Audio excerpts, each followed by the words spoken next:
कौशल्या जी ने दुख भरे हृदय से कहा, श्री राम, लक्ष्मण और सीता वन में जाएं, इसका परिणाम तो अच्छा ही होगा, बुरा नहीं। मुझे तो भरत की चिंता है। ईश्वर के अनुग्रह और आपके आशीर्वाद से मेरे ये चारों पुत्र और चारों बहुएं गंगा जी के जल के समान पवित्र हैं। हे सखी, मैंने कभी श्री राम की सौगंध नहीं की, सो आज श्री राम की शपथ करके सत्य भाव से कहती हूँ, भरत के शील, गुण, नम्रता, बड़प्पन, भाईपन, भक्ति, भरोसे और अच्छेपन का वर्णन करने में सरस्वती जी की बुद्धि भी हिचकती है। सीप से कहीं समुद्र उलीचे जा सकते हैं। मैं भरत को सदा कुल का दीपक जानती हूँ। महाराज ने भी बार बार मुझे यही कहा था।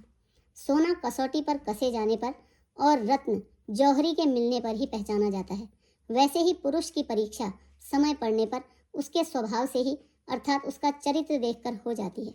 किंतु आज मेरा ऐसा कहना भी अनुचित है। शोक और स्नेह में सयानापन कम हो जाता है। लोग कहेंगे कि मैं स्नेहवश भरत की बड़ाई कर रही हूँ। कौशल्या जी की गंगा जी के समान पवित्र करने वाली वाणी सुनकर सब रानियां स्नेह के मारे विकल हो उठी। कौशल्या जी ने फिर धीरज धरकर कहा, हे देवी मिथिलेश्वरी, सुनिए, ज्ञान के भंडार श्री जनक जी की प्रिया आपको कौन उपदेश दे सकता है। हे रानी, मौका पाकर आप राजा को अपनी ओर से जहाँ तक हो सके समझाकर कहिएगा कि लक्ष्मण को घर पर रख लिया जाए और भरत वन को जाए। यदि यह राय राजा के मन में ठीक जच जाए तो भली भांति खूब विचार कर ऐसा यत्न करें। मुझे भरत का अत्यधिक सोच है। भरत के मन में गूढ़ प्रेम है। उनके घर रहने में मुझे भलाई नहीं जान पड़ती। यह डर लगता है कि उनके प्राणों को कोई भय न हो जाए।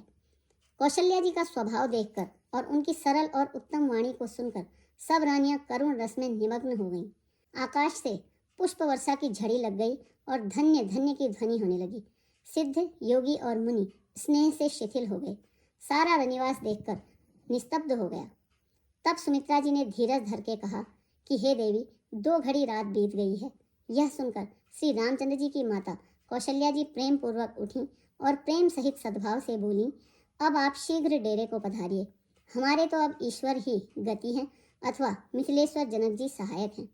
कौशल्या जी के प्रेम को देखकर और उनके विनम्र वचनों को सुनकर जनक जी की प्रिय पत्नी ने उनके पवित्र चरण पकड़ लिए और कहा, हे देवी, आप राजा दशरथ जी की रानी और श्री राम जी की माता हैं।